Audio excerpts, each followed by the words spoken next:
নমস্কার বন্ধুরা, শ্রাবণী রান্নাঘরে আপনাদের সবাইকে স্বাগত জানিয়ে আমি আবারও একটা রান্নার ভিডিও নিয়ে আপনাদের সামনে চলে এসেছি। আজকের আমি আপনাদের আলু, পটল আর ছোলার ডাল দিয়ে একটা নিরামিষ রেসিপি বানিয়ে দেখাবো। আশা করি আপনাদের ভালো লাগবে।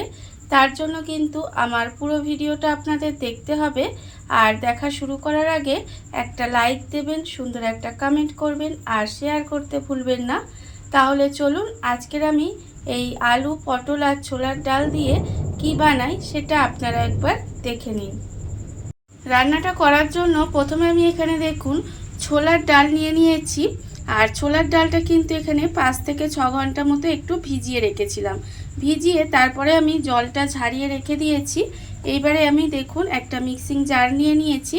মিক্সিং জারের মধ্যে প্রথমে আমি দিয়ে দেব এই যে ছোলার ডালটা রেখেছি, সেই ছোলার ডালটা কিন্তু প্রথমে মিক্সিতে ঢেলে নেব। দেখুন ছোলার ডালটা কিন্তু প্রথমে মিক্সিতে ঢেলে নেব। ঢেলে নিয়ে তারপরে কিন্তু এটা মিহি পেস্ট করব না, এর মধ্যে কোনো রকম জলও দেব না। আর এটা কিন্তু মিহি পেস্ট হবে না। আপনাদের দেখাচ্ছি ঠিক কীরকম করে আমি এটা বানিয়ে নেব। জাস্ট মিক্সিতে দিয়ে একবার ঘুরিয়ে নেবেন, যাতে একটু ভাঙা ভাঙা মতো হয়, অথচ মিহি পেস্ট না হয়। সেইভাবে কিন্তু এই ডালটা প্রথমে রেডি করে নিতে হবে। মিক্সির মধ্যে ডালটা দিয়ে দেখুন আমি কিন্তু সুইচটা অন করে জাস্ট একবার ঘুরিয়েই নিয়েছি। এইভাবে ঘুরিয়ে নিতে হবে। এর ফলে দেখুন ডালগুলো কিন্তু একটু দানা দানা হয়ে গেছে, আর এক একটা ডাল একটু গোটা গোটাও আছে। এরকম করে কিন্তু করে নিতে হবে। আপনারা চাইলে মিক্সিতে এইভাবে করে নিতে পারেন, অথবা যদি শিল নোড়ায় করেন তাহলে ডালগুলো একটু ভেঙে ভেঙে নেবেন, তাহলেই কিন্তু হবে, তাহলে রান্নাটা সুন্দর হবে। দেখুন আমি এটা এইভাবে রেডি করে নিয়েছি। এইবারে এটাকে আলাদা করে রেখে দেব। ডালটা আমি এখানে আলাদা করে সরিয়ে রেখে দিয়েছি। আর অন্যদিকে দেখুন গ্যাসটা অন করে একটা কড়া বসিয়ে দিয়েছি। আর কড়ার মধ্যে দিয়েছি আমি সর্ষের তেল। আমি কিন্তু এখানে রান্নাটা সর্ষের তেলে করব। আপনারাও চেষ্টা করবেন সর্ষের তেলে করার, তাহলে কিন্তু রান্নাটা খেতে ভালো লাগে বেশি। দেখুন এবারে আমি তেল গরম হয়ে গেছে, ওই তেলের মধ্যে দিয়ে দেব আলু। এখানে আমি দুটো মাঝারি সাইজের আলু একদম এইভাবে ছোট ছোট করে কেটে রেখেছি। সেই আলুটা আমি তেলের মধ্যে দিয়ে দেব। দিয়ে আলুটাকে প্রথমে একটু লাল লাল করে ভেজে নেব। দেখুন আলুগুলো আমি প্রথমে তেলের মধ্যে দিয়ে দিলাম। দিয়ে এবারে আলুগুলোকে প্রথমে লাল করে ভেজে নেব। আর আলু ভাজার সময় কিন্তু আমি এর মধ্যে কোনো রকম নুন বা হলুদ কিছুই দেব না। শুধুমাত্র আলুগুলো দিয়ে প্রথমে লাল করে আমায় ভেজে নিতে হবে। আর আমি প্রতিদিনের মতো আপনাদের একটা কথাই বলবো যে প্লিজ আমার ভিডিওটা আপনারা টেনে টেনে দেখবেন না, পুরো ভিডিওটা দেখুন। আশা করি আপনাদের ভালোই লাগবে। দেখুন প্রথমে আমি কিন্তু আলুটা একটু লাল করে ভেজে নেব। আলুটা কিন্তু আমার এখানে লাল করে ভাজা হয়ে গেছে। দেখুন আলুটা কিন্তু আমি এখানে লাল করে ভেজে নিয়েছি। এইবারে আলুটাকে আমি আলাদা করে তুলে রেখে দেব। আলুটা কিন্তু আমার এখানে আলাদা করে তুলে রেখে দিতে হবে। ভাজা আলুটা আমি এখানে আলাদা করে তুলে রেখে দিয়েছি। এইবারে ওই তেলের মধ্যে দিয়ে দেব দেখুন পটল। এখানে পটলগুলো আমি এইভাবে ছোট ছোট টুকরো করে কেটে রেখেছি। আর দেখে বুঝতেই পাচ্ছেন যে মাঝের যে বীজটা থাকে সেটা কিন্তু ফেলে দিয়েছি। ফেলে দিয়ে এইভাবে ছোট করে টুকরো করে কেটে রেখেছি। এবারে আমি এই পটলগুলো কিন্তু তেলের মধ্যে দিয়ে দিলাম। দিয়ে পটলগুলোকেও লাল লাল করে একটু ভেজে নেব। পটলগুলোও কিন্তু খুব ভালোভাবে একটু ভেজে নিতে হবে। আর পটল ভাজার সময়ও কিন্তু এর মধ্যে কোনো রকম নুন বা হলুদ কিছুই দেব না। শুধুমাত্র পটলগুলো দিয়ে একটু লাল করে প্রথমে ভেজে নিতে হবে। পটলটা আমার এখানে লাল করে ভাজা হয়ে গেছে। দেখুন পটলটাও কিন্তু আমি এখানে ভালোভাবে ভেজে নিয়েছি। এইবারে আমি পটলটাকেও আলাদা করে তুলে রেখে দেব। পটলটাও কিন্তু আমার এখানে আলাদা করে তুলে রেখে দিতে হবে। ভাজা পটলগুলো আমি এখানে দেখুন আলাদা করে সরিয়ে রেখে দিয়েছি। এইবারে ওই তেলের মধ্যেই রান্নাটা করব। তার জন্য আমি প্রথমে দিয়ে দেব দুটো তেজপাতা। এখানে আমি দুটো তেজপাতা রেখেছি, সেই দুটো তেজপাতা দিয়ে দিলাম। আর দিলাম এখানে একটা শুকনো লঙ্কা। দেখুন তেজপাতা শুকনো লঙ্কাটা দিয়ে একটু তেলের মধ্যে নাড়াচাড়া করে ভেজে নেব। এইবারে আমি এর মধ্যে দিয়ে দেব অল্প সামান্য একটু হিং। যেহেতু নিরামিষ রান্না, এই নিরামিষ রান্নাতে একটু হিং ফোড়ন দিলে দেখবেন খেতে কিন্তু ভীষণ ভালো লাগে। হিংটা দিয়ে এইবারে আমি এর মধ্যে দিয়ে দিলাম 1 চামচ মতো আদা বাটা। হিংটা দিয়ে কিন্তু বেশি ভাজবেন না, তাহলে চিনিটা পুড়ে গেলে খেতে ভালো লাগবে না। আদা বাটাটা দিয়ে একটু তেলের মধ্যে নেড়ে চেড়ে নিলাম, যাতে আদার যে কাঁচা গন্ধটা থাকে সেটা চলে যায়।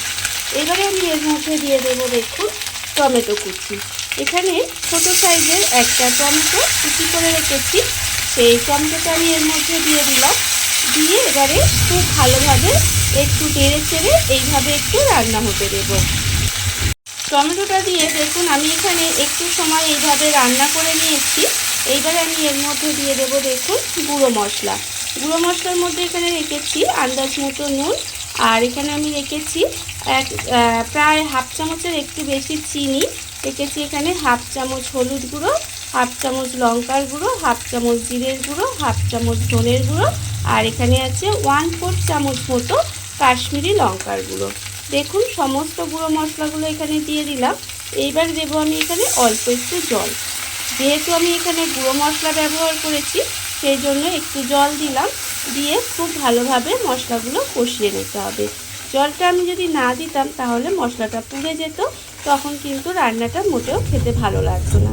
দেখুন মশলাটা দিয়ে এইভাবে গ্যাসটা লোতে দিয়ে খুব ভালোভাবে কষিয়ে নিতে হবে। মশলাটা আমার এখানে খুব ভালোভাবে কষানো হয়ে গেছে। দেখুন মশলা থেকে তেলটাও ছাড়তে শুরু করে দিয়েছে। এইবারে আমি এর মধ্যে দিয়ে দেব যে ডালটা আমি এখানে এইভাবে দানা দানা করে গুঁড়ো করে বেটে রেখেছিলাম, সেই ডালটা আমি এখানে দিয়ে দিলাম। দিয়ে মশলার সঙ্গে কিন্তু খুব ভালোভাবে ডালটাকে একটু এইভাবে কষিয়ে রান্না করে নিতে হবে।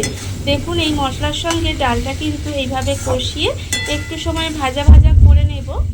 আর আমরা তো ছোলার ডাল দিয়ে অনেক রকমভাবে রান্না করে থাকি, একবার এইভাবে আপনারা রান্না করে দেখবেন, খেতে কিন্তু অসম্ভব সুন্দর হয়।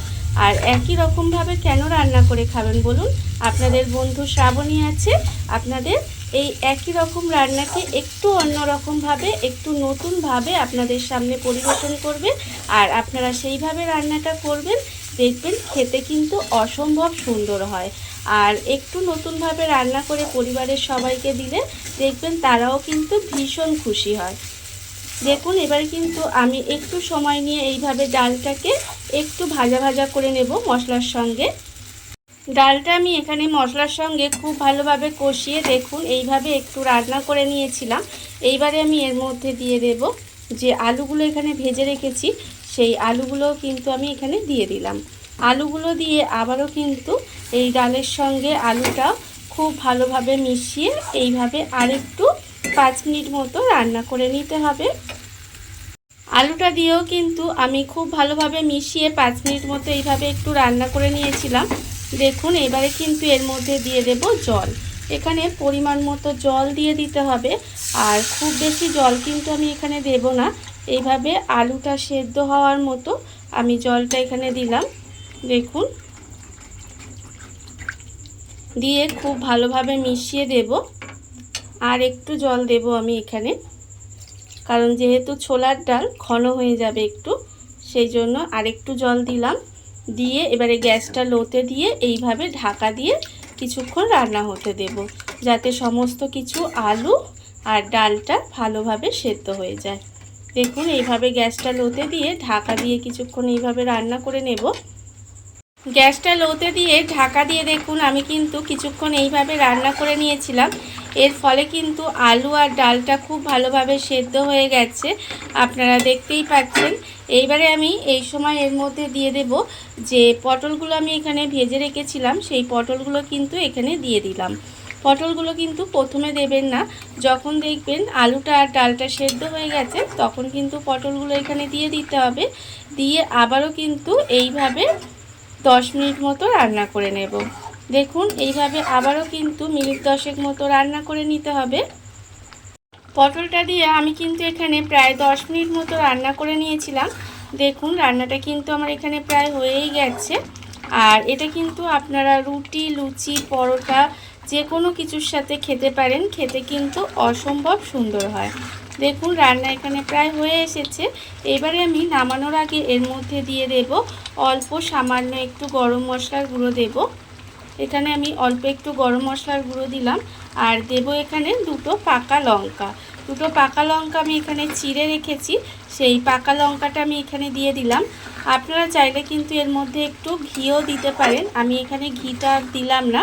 দেখুন এবারে সমস্ত কিছু খুব ভালোভাবে একটু এইভাবে মিশিয়ে দেব।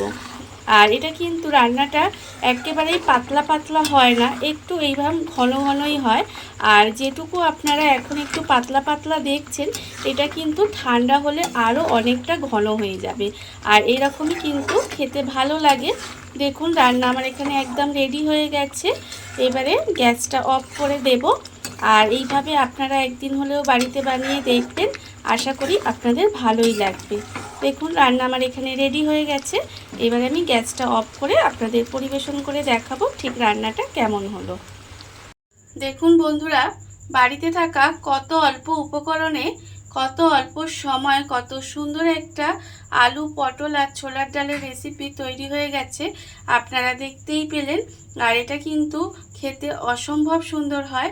এইভাবে আপনারাও একদিন হলেও বাড়িতে বানিয়ে দেখতে পারেন। আর এই ভিডিওটা যদি আপনাদের ভালো লেগে থাকে, আপনারা যদি ফেসবুক থেকে দেখে থাকেন পেজটি ফলো করে দেওয়ার অনুরোধ রইল। আর যদি ইউটিউব থেকে দেখে থাকেন চ্যানেলটি সাবস্ক্রাইব করে নেওয়ার অনুরোধ রইল। তাহলে চলুন ভিডিওটা আমি এখানেই শেষ করছি।